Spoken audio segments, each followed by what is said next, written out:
পবিত্র জুমার দিন শুক্রবার একটি মাত্র নাম আপনি পাঠ করুন। মাগরিবের আগেই আপনার মনের আশা, আকাঙ্ক্ষা, বাসনা, কামনা পূরণ হয়ে যাবে। যা চাইবেন মন খুলে রব্বুল কারীম সাথে সাথে আপনাকে দান করবে।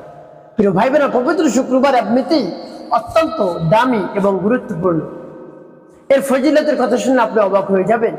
যতই ফজিলতপূর্ণ পবিত্র শুক্রবার, আল্লাহ রাব্বুল আলামিন বলেন, আমি আমার অসংখ্য বান্দাবান্দীদেরকে এই দিন মাফ করে দিই। সুবহানাল্লাহ বিহামদিহি। আল্লাহর হাবিব সাল্লাল্লাহু আলাইহি ওয়াসাল্লাম বলেন, পবিত্র শুক্রবার দোয়া কবুলের দিন। আল্লাহ রাব্বুল আলামিন এই দিন দোয়া কবুল করে নেন। নবীজি সাল্লাল্লাহু আলাইহি ওয়াসাল্লাম আরো বলেন, প্রত্যেক দিন তো সূর্য উদিত হয়, সকাল হয়, তবে শুক্রবারের সূর্য উদিত হওয়া, সকাল হওয়া অন্য দিনের তুলনায় অনেক উত্তম এবং ভালো। তো প্রিয় ভাই বোনেরা, সেই পবিত্র শুক্রবার জুমার দিন আপনি একটি মাত্র নাম পাঠ করুন, আপনার সকল ধরনের চাওয়া পাওয়া পূরণ হয়ে যাবে। পবিত্র শুক্রবার সর্বপ্রথম যদি আপনি মসজিদে নামাজ আদায় করতে যেতে পারেন, তাহলে আপনাকে কি আল্লাহ রাব্বুল আলামিন দান করবেন আপনি জানেন? একটি উট সাদকা দেওয়ার সব আল্লাহ রাব্বুল আলামিন আপনার আমল নামায় লিখে দেবেন, যদি সর্বপ্রথম মসজিদে নামাজ পড়তে আসতে পারে। তো প্রিয় ভাই বোনেরা, একটা উট সাদকা দেওয়া আমাদের বছরে কোরবানির সময় আমাদের সেটা তৌফিক হয় না। তো প্রত্যেক সপ্তাহে সপ্তাহে যদি সেই পরিমাণ সব আমরা পেয়ে যাই, তাহলে কতই সৌভাগ্যবান আমরা। এরপরে দ্বিতীয় নম্বরে যে আসে, তার আমল নামায় রব্বুল কারীম একটি গরু সাদকা দেওয়ার সব লিখে দেন। তৃতীয় নম্বরে যিনি আসেন, তার আমল নামায় একটি ছাগল সাদকা দেওয়ার সব লিখে দেন। চতুর্থ নম্বরে যিনি আসেন, তার আমল নামায় রব্বুল কারীম একটি মুরগি সাদকা দেওয়ার সব লিখে দেন।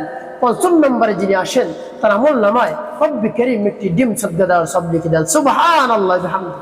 দেখুন কতই দামি এবং গুরুত্বপূর্ণ। এমনিতেই শুক্রবার অনেক দামি, এবং আর আল্লাহ রাব্বুল আলামিনের নামের গুরুত্ব অনেক বেশি, ফজিলত অনেক বেশি।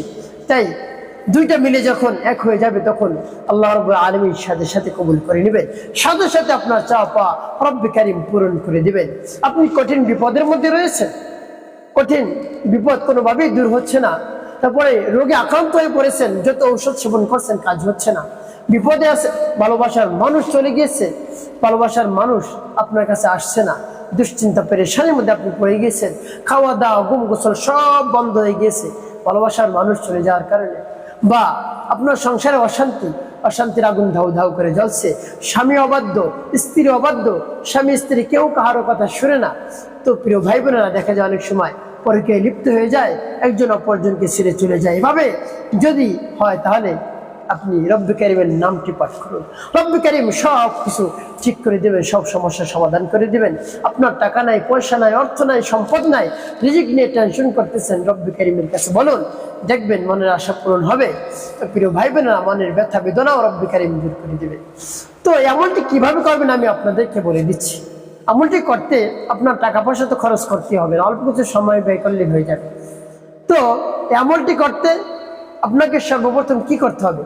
উত্তম রূপে পবিত্রতা অর্জন করতে হবে।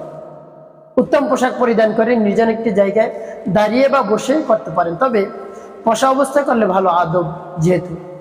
তো প্রিয় ভাই বোনেরা, আপনি ধরে নিন পবিত্রতা অর্জন করছেন, এরপরে নির্জন একটি জায়গায় বসেছেন, তারপরে কি পাঠ করবেন? জীবনের গুনার কথা স্মরণ করে ক্ষমা প্রার্থনা করবেন। আস্তাগফিরুল্লাহ, আস্তাগফিরুল্লাহ, আস্তাগফিরুল্লাহ। বা পূর্ণ ইস্তিগফারকে আপনি পাঠ করতে পারেন, আস্তাগফিরুল্লাহ রাব্বি মিন কুল্লি যামবি ওয়া আতুবু ইলাইহি লা হাওলা ওয়া লা কুওয়াতা ইল্লা বিল্লাহিল আলিয়্যিল আযীম। এভাবে যখন পাঠ করে হয়ে যাবে, এরপর তিনবার দুরূদ শরীফ সাল্লাল্লাহু আলাইহি ওয়াসাল্লাম, সাল্লাল্লাহু আলাইহি ওয়াসাল্লাম, সাল্লাল্লাহু আলাইহি ওয়াসাল্লাম, ইস্তিগফার দুরূদ শরীফ যখন পাঠ করা হয়ে যাবে, এরপরে আপনি কি করবেন? এরপরে আপনি সেই নামটি পাঠ করবেন। প্রিয় ভাই বোনেরা, নাম পাঠ করে রব্বুল কারীম এমনিতেই খুশি হয়ে যান, যা চাইবেন তাই সাথে সাথে দান করেন যদি নাম আপনি পাঠ করতে পারেন। তার কারণ রব্বুল কারীম এত খুশি হয়ে যান, পবিত্র কোরআনুল কারীমের মধ্যে জানিয়ে দিয়েছেন, বান্দা আমার নাম বেশি বেশি স্মরণ করো। রব্বুল কারীম বলে না, নামাজ বেশি আদায় করো, রোজা বেশি রাখো, যাকাত বেশি দাও, হজ বেশি করো, এর একটা সংখ্যা নির্ধারণ করা রয়েছে। কিন্তু আল্লাহ রাব্বুল আলামিন বলেন, আমাকে বেশি রাখো, আমাকে বেশি স্মরণ করো, আমার নামে জিকির বেশি করো। ইয়া আইয়ুহাল্লাযীনা আমানু যিকুরুল্লাহা যিকরান কাসীরা, হে ঈমানদারগণ, আমার নামের জিকির বেশি তোমরা করো। তো প্রিয় ভাই বোন, জিকির করলে কি হবে? তাকে ডাকলে কি হবে? রব্বি কারীম জানিয়ে দিয়েছেন, উদউনি আস্তাজিব লাকুম, আমি তোমাদের ডাকে সাড়া দিই, সাথে সাথে উত্তর দেই। তো প্রিয় ভাই বোনেরা, আল্লাহ রাব্বুল আলামিন আরো বলেন যে আমার যে সুন্দর সুন্দর নাম রয়েছে তোমরা ধরে ধরে ডাকো। প্রিয় ভাই বোনেরা, আপনি যদি একজন অভিভাবক হয়ে থাকেন, আপনি পিতা, আপনি মাতা, আপনার সন্তান যদি আপনাকে বাবা বলে, মা বলে ডাকে, কতই আপনার ভালো লাগে, হৃদয়টা জুড়ে যায়।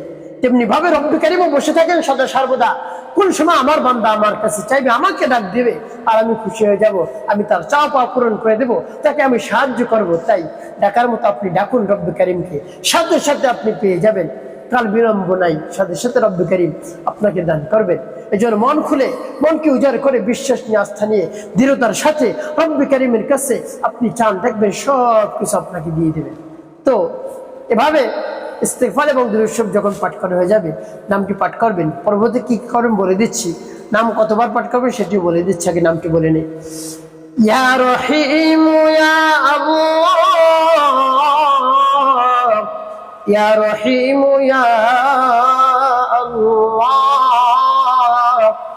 ইয়া রহিম ইয়া আল্লাহ, ইয়া রহিম ইয়া আল্লাহ।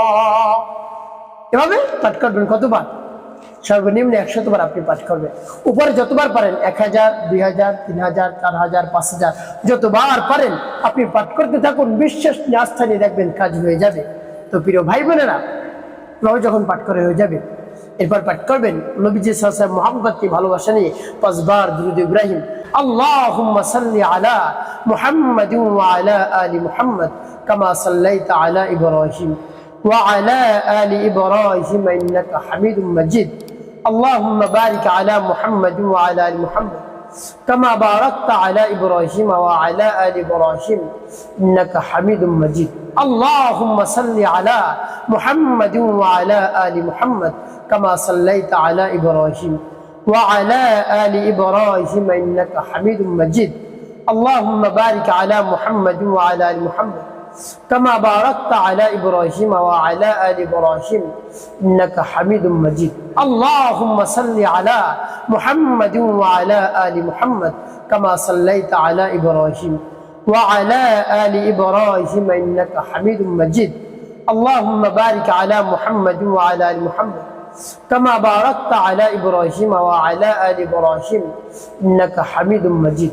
আল্লাহুম্মা সাল্লি আলা মুহাম্মাদিন ওয়া আলা আলি মুহাম্মাদ কামা সাল্লাইতা আলা ইব্রাহিম ওয়া আলা আলি ইব্রাহিম ইন্নাকা হামিদুম মাজিদ। আল্লাহুম্মা বারিক আলা মুহাম্মাদিন ওয়া আলা আলি মুহাম্মাদ কামা বারাকতা আলা ইব্রাহিম ওয়া আলা আলি ইব্রাহিম ইন্নাকা হামিদুম মাজিদ। আল্লাহুম্মা সাল্লি আলা মুহাম্মাদিন ওয়া আলা আলি মুহাম্মাদ কামা সাল্লাইতা আলা ইব্রাহিম ওয়া আলা আলি ইব্রাহিম ইন্নাকা হামিদুম মাজিদ। আল্লাহুম্মা বারিক আলা মুহাম্মাদিন ওয়া আলা আলি মুহাম্মাদ কামা বারাকতা আলা ইব্রাহিম ওয়া আলা আলি ইব্রাহিম ইন্নাকা হামিদুম মাজিদ। তো প্রিয় ভাই বোন, আপনার দুরূদ শরীফ পাঠ করা হয়ে গেল, আমলটি করা শেষ। ওই স্থানে বসে রব্বি কারীমের কাছে মন খুলে, প্রাণ ভরে, বিশ্বাস নিয়ে, দৃঢ়তার সাথে তার প্রশংসা করে, তার বরাত্তর কথা প্রকাশ করে আপনার মনের চাহিদার কথা বলবেন। যা দরকার আপনি তাই রব্বি কারীমের কাছে বলবেন, বারবার বলবেন, দেখবেন রব্বি কারীম আপনার চাওয়া পাওয়া পূরণ করে দিয়েছে। একটি কাজ আপনাকে করতে হবে, কখনো ছাড়া যাবে না, নামাজ ছাড়া যাবে না। মিথ্যা কথা তো বলা যাবেই না, মানুষের ক্ষতি করা যাবে না কখনো, তাহলে আপনার জীবন সুখময় হবে, শান্তিপূর্ণ হবে।